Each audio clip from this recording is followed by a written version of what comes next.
Hey, welcome to Questions Just Asked. I'm Chaplain John Ring. I'm glad to be here with you, answering questions there is. Now, right now, I'm answering questions from a book. Uh, the flow of questions has slowed down, but a guy gave me a book and said, "Here, answer these questions." It's called Banned Questions About the Bible by Christian Piat. So that's the questions we're answering right now.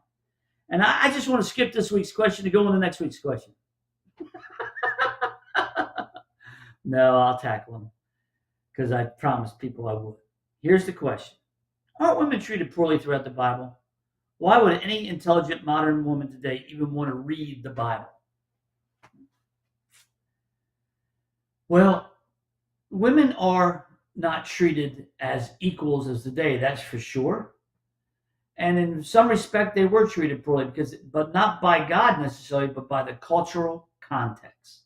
Actually, we see often women are elevated in the presence of God. In fact, when Jesus comes, we see women going from being separate from men in the temple worship to being part of worship. They were allowed to pray. They were allowed to actually prophesy, even. They only had to cover their heads. And he tells them somewhere along the line to be quiet in Scripture because the women were speaking above and beyond everybody else. That's what was going on. So actually, we see Christ actually has a lot of ministry to women. He is freeing women from the cultural context. When we see women being multiple wives, that wasn't blessed by God. God said you had one wife. That was man perverting what God intended. Many times, and of course, in the ancient context, it was very much a man-driven world. Why? Because man was stronger, and the strong held the might in biblical days and pre-biblical days. Man was the boss, and what he said went. And if you didn't, he just toss you out on your ear.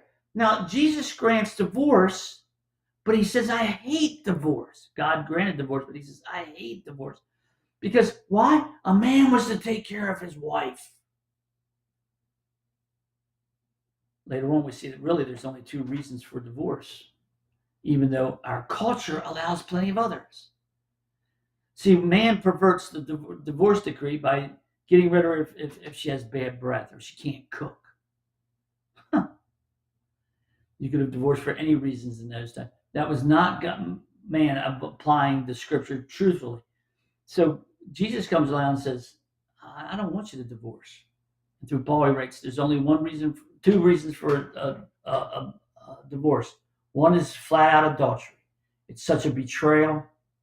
It's so wrong. And the other one is abandonment. Why? Because God is always looking out for the weaker vessel. And the woman is a weaker vessel in some respects. But we also see, but not others. Woman is very intelligent. Women are very capable of doing many things. But hey, let's also face it. There's some things women can do, and there's some things men can do, and there's some things we can't do. Man can't have a baby. Man can't quite love on that baby like a woman can he? It's not about, oh, that's a lower calling. That's one of the highest callings, is to be a mother of a child. See, that it's also, you got to watch the cultural context in this question. Just because our culture elevates women does not necessarily mean it's good, because we have a lot of women that are out letting somebody else raise their children. Is that good or bad? I don't know. That's for you to determine. But let's also be aware that just because culture mandates something doesn't make it right. And the culture in that day definitely treated women a lot of times as property. And God addressed it as property because he wanted man to rise up and not treat them as property, but treat them as the love of their life. We see great chapters in the Bible, great books in the Bible. Song of Solomon is the great love between a man and a woman. Oh, that we would hold on to that clean to the day of our death. We see Ruth elevated from the steps. We see the prostitute, what was her name in Jericho, becomes in the lineage of Christ. See, we see that God reaches out to women. Who's at the tomb? It wasn't the men, it was the women, Mary and Martha. We see Jesus responding to his mother much. So we see that God, and actually in the Bible, what we see is one of the first words of deacons was for women serving in the church. See, but John, you kind of hold that they shouldn't be elders. Yeah, because the Bible doesn't say they can be, but it doesn't mean they can't be deacons. See, we actually see an equalization with Christ.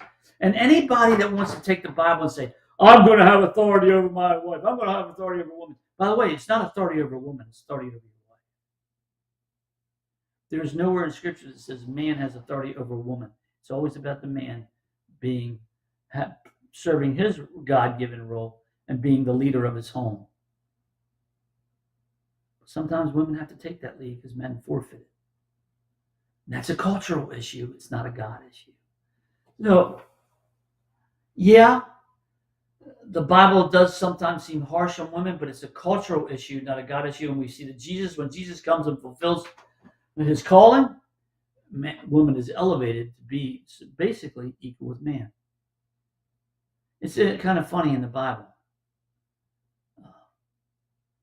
Men are called to love their wives, but women aren't called to love their husbands. Why? Because I think women are natural lovers. And then men are told to love their wives as Christ loves the church. There's an implication that the woman is already loving her husband as Christ loved the church. So that's an elevation of woman, don't you think? I sure do too. It's not because Eve ate the apple. Adam and Eve sinned together. It's not because woman is incapable of rising up. Listen, women can be doctors. Women can be lawyers. Women can be whatever they set themselves out to be. There's nothing in Scripture that says they can't be. But one thing they should be is raising their children. And how you do that? That's between you and the Lord. I hope this answers your question. It's not an easy one to answer. It's a tough one. But let's understand there's how man treats things and there's how God treats things. And in his eyes, we are equal. We are together. And how did he make us? To be one husband, one wife, raising children in honor of the Lord. What a calling. What a privilege. So I hope that answers your questions. Next week is another tough question. What does apocalypse mean? And does the Bible predict one? Boy, my answer is probably going to surprise a lot of you. Have a great week. See you next week.